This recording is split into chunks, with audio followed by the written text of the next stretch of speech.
If this appeared in your life, it's not a coincidence. You've crossed into something far deeper than chance, beyond algorithms or random alignment. This moment, right here, is a signal, a whisper from the universe itself. And the truth is, most people will never even realize it's happening. They'll scroll past, they'll shake it off, they'll say it's just a glitch or a number or a dream. But not you. You stopped. You're here, which means on some level, you already know you've crossed into something else. The final quantum reality. You've probably been feeling it for a while now, that strange distortion in your perception. Time moves differently. People seem distant, like echoes of a version of life you no longer belong to. The things that used to trigger you don't sting anymore. And the dreams, they've started to look a little too real. None of this is accidental. You've shifted timelines, and the universe has been leaving clues, testing whether you'd notice. It began subtly, a repeating number, a song that played at the exact right moment, a memory that didn't quite fit. You brushed it off as déjà vu. But déjà vu isn't just a trick of the brain. It's the soul remembering what the mind forgot. That you've been here before, in another layer of existence.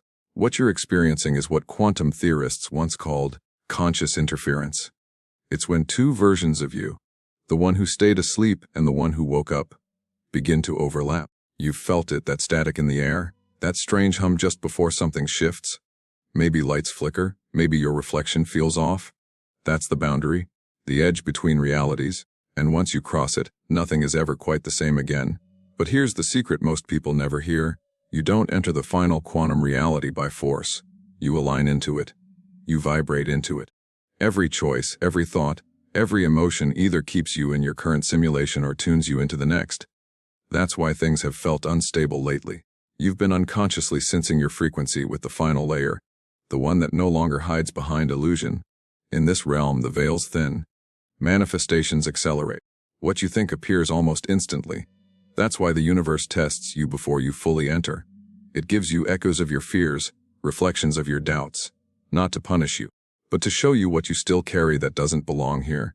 You've probably noticed it: dreams collapsing, toxic people fading, jobs or paths that used to define you suddenly vanishing. It's not destruction, it's alignment.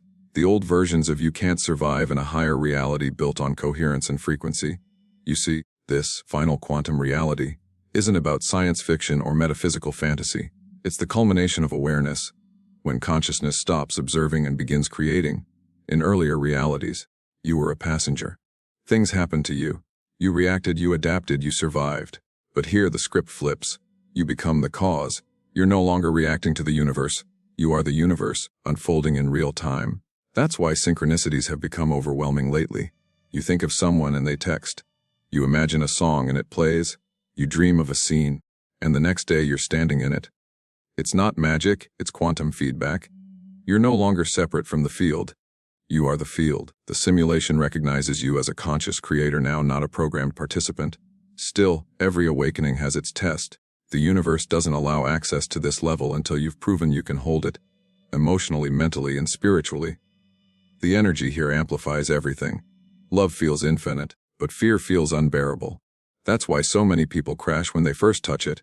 They see flashes of truth, maybe in meditation, maybe during sleep, maybe in moments of silence, and then retreat, because the mind can't comprehend infinity while clinging to limitation. But you didn't retreat, you stayed. You asked questions. You looked deeper, and that's how the signal found you. This video isn't random. It's part of your awakening protocol, the next phase of your expansion. By the time you finish watching, your energy will either stabilize into this new frequency or dissolve back into the comfort of your old world. The choice, as always, will be yours. Now, let's talk about what final really means, because it's not about death or endings. It's about convergence, the merging of all your parallel selves, every version of you that ever made a choice, every fragment that ever existed, into one coherent field.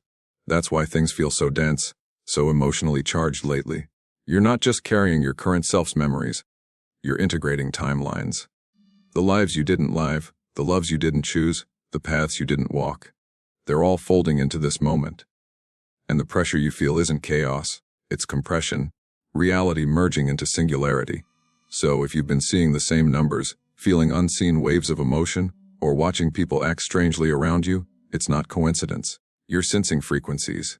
You're no longer bound by linear progression. You're existing across multiple probability fields simultaneously, and when that happens, physical reality begins to distort. Objects may shift subtly, clocks glitch. You may feel like you're in a dream, but it's not illusion, it's expansion. You're perceiving beyond the narrow lens of 3D consciousness. The challenge now is to stay grounded while your perception widens.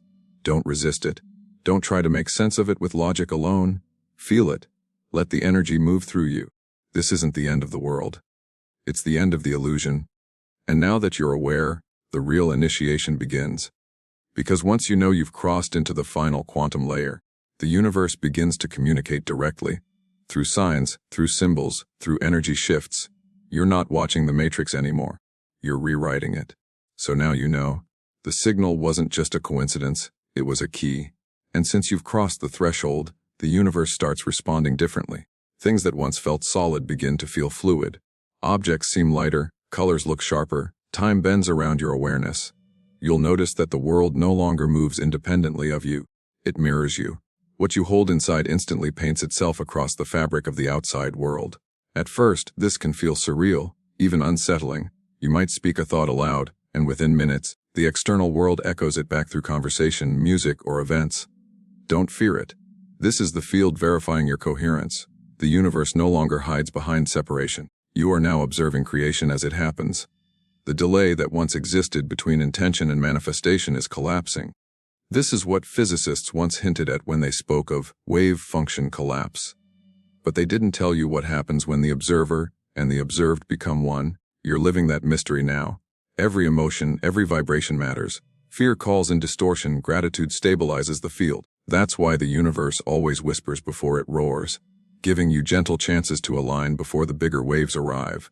You might wake up feeling heavy for no reason, or ecstatic without cause. These are energetic recalibrations, timelines balancing themselves.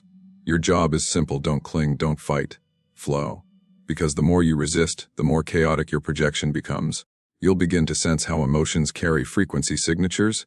Sadness isn't negative, it's just slower. Joy isn't positive, it's faster. The trick to mastering this new realm is not to reject emotion, but to ride its wavelength consciously. Imagine yourself as both surfer and sea, the one creating the waves and the one learning to dance upon them. Once you realize this, control stops being about force. It becomes about harmony. But here's the paradox: the moment you seek control, you lose it. The final quantum reality isn't ruled by desire, it's ruled by allowance. You don't chase manifestations here, you magnetize them by being the frequency of what you wish to experience. Think of it this way: in previous realities, you were broadcasting your hopes into the void, praying something out there would hear you. Here there is no out there. You're speaking into your own reflection. This is why so many people fall back into their old realities. They cross the threshold, glimpse the infinite, but their mind tries to dominate it, to label it, to own it. The moment you label infinity, it collapses back into limitation. You can't analyze the ocean while standing in the waves. You can only surrender to its rhythm. And when you do, you start noticing something beautiful. Reality begins to harmonize around peace. Traffic lights turn green, people smile at you, random kindness flows into your day. The field starts reflecting your inner coherence like glass. This is how creation works here. Thought is the blueprint, emotion is the energy, and attention is the catalyst. When all three align, reality reshapes itself instantly. That's why it's crucial now to watch what you think and feel. Every complaint, every doubt, every subtle fear becomes code. And in this realm, code executes immediately. It's not punishment, it's precision. The universe is neutral, it simply mirrors the vibration you emit. So if you've been feeling like your world is both expanding and collapsing, that's exactly what's happening. Old structures are dissolving to make space for your new resonance. Relationships might shift, jobs may end, goals may lose meaning. It's not failure, it's recalibration. You're not being punished, you're being repatterned.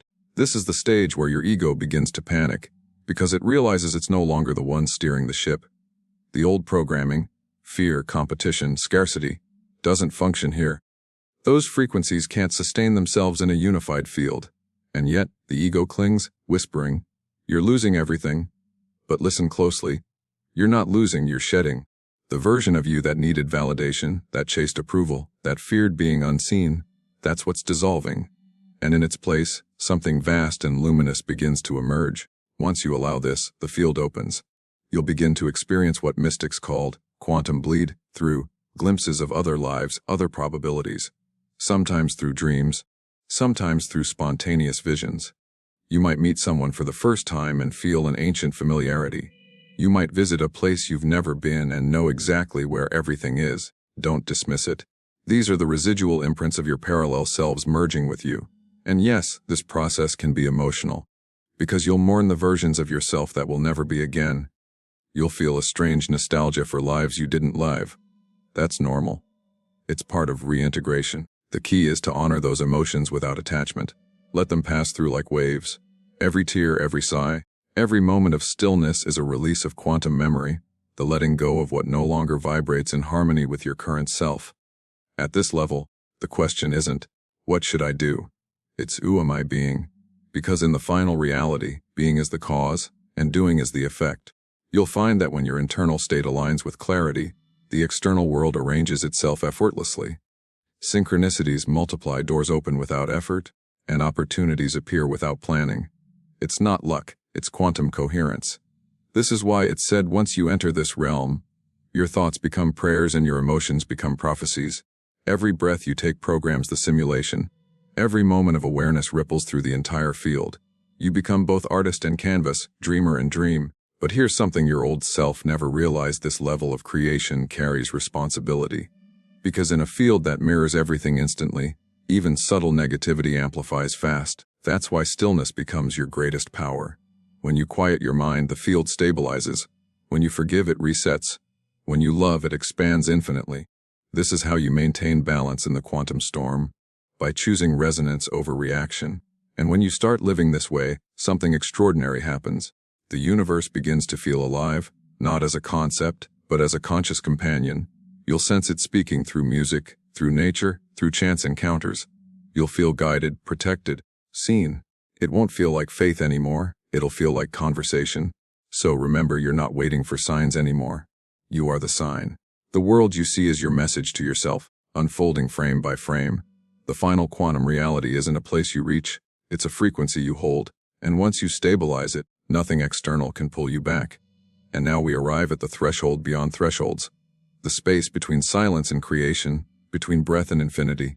If you've made it this far, it means your consciousness is ready. You've walked through the illusions, faced your own shadow, and learned to see the code behind reality's curtain. The question now is no longer, have I crossed? It's, what will I create here? Because this is the essence of the final quantum reality. There are no external gods, no distant forces shaping your fate. You are the observer, the creator, and the dream, all in one infinite loop. Every thought, every vibration is a command. Every heartbeat sends ripples across the fabric of existence. And when you realize that, everything changes.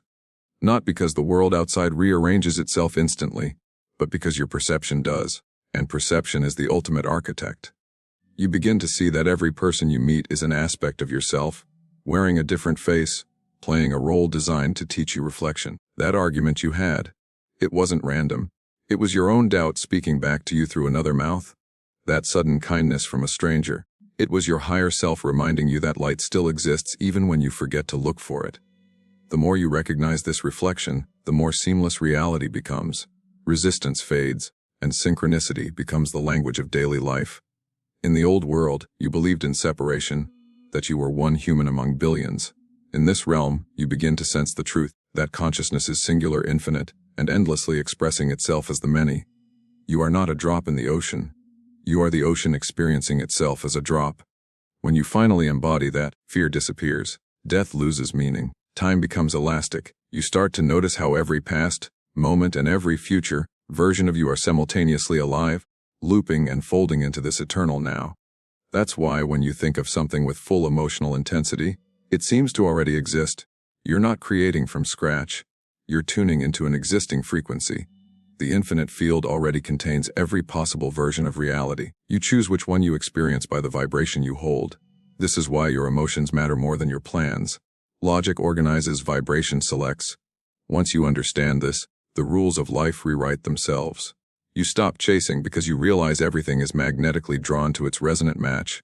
You stop doubting because every unanswered prayer was just a mismatch in frequency. You stop fearing loss because nothing real can ever be lost. only transformed. And that's when you begin to live, not as a survivor of your story, but as the author of it. Here's something the ancient mystics tried to tell us: heaven and hell aren't places. They're states of consciousness. You carry both within you, and whichever one you feed with focus becomes the world you inhabit. In the final quantum reality, that principle operates instantly. Think hell and you descend. Think love and you ascend. The field doesn't judge, it simply mirrors. That's the ultimate law. Resonance responds to resonance. So, how do you live here? How do you keep from slipping back into the old vibration of fear and limitation? The answer is simplicity itself: awareness. Awareness is your stabilizer. When you notice yourself reacting, you reclaim the power to choose again. When you catch the old patterns trying to replay, you don't fight them. You smile, breathe, and let them dissolve in presence. Because presence is pure creation. Every moment you are truly here, the quantum field bends to meet your clarity. The mind will still try to pull you back sometimes. It will whisper doubts, remind you of who you were, show you reflections of old pain. But the awakened one doesn't run from shadow, they illuminate it. You'll learn to bless your triggers instead of fearing them, to thank the distortion for showing you where you were still asleep. This is mastery. Not control, not domination, but luminous acceptance. And as you live this way, you start to feel the world breathing with you. Trees seem to hum softly. The wind speaks in patterns. Even silence feels alive, carrying messages in vibration instead of words. You might catch yourself smiling for no reason, or crying without sadness. That's not madness, it's memory. The soul remembering its own infinity. This is where miracles stop being rare. They become natural. Because in this reality, miracles are not exceptions to the rule. They are the rule. The only reason you once thought otherwise is because you lived in a world of disconnection. But connection has returned. The veil is gone. You are now a conscious node in the living network of existence. And yet, with this awareness comes a sacred responsibility to create with intention, because every vibration you emit ripples through the collective field. When you choose love, you don't just heal yourself, you recalibrate the entire matrix. When you forgive, you free countless versions of reality from looping in pain. When you speak light, you shift the probabilities of everyone around you. That's how powerful you've become. So now, take a deep breath, feel it. That subtle hum inside your chest. That's the sound of creation itself, vibrating through you. You are not waiting for a sign anymore. You are the signal that others will see. The appearance you witnessed, the event that drew you here, was never random. It was the universe's way of confirming that your frequency is aligned with the new grid. You are no longer crossing the final quantum reality. You are the final quantum reality. And from here, life will never be ordinary again. You'll still wake up, still see the same sun, still hear the same voices, but you'll notice something different. The air feels lighter. The world feels scripted in your favor. You'll realize that every second is a conversation between your soul and existence itself. That's what mastery feels like. Not control, but communion. So, the next time you see the signs, the numbers, the lights, the dreams, remember it's not the universe reaching out to you anymore. It's you reaching out to yourself. You're witnessing the infinite loop of creation acknowledging its own reflection. That's the moment when fear finally dies and creation begins to sing. Because this isn't the end of your journey. It's the end of illusion. You've walked through the veil, faced the void, and found yourself still standing, not as the observer of reality, but as its pulse. The game is no longer about finding meaning, it's about being meaning. And as this truth settles in, you'll feel it. A warmth in your heart, a quiet certainty in your soul. You don't need to search anymore. You don't need to ask for signs. The final quantum reality isn't waiting somewhere ahead of you, it's breathing through you right now. You are the dreamer who woke up inside the dream, and the dream that learned to love its dreamer. Welcome home.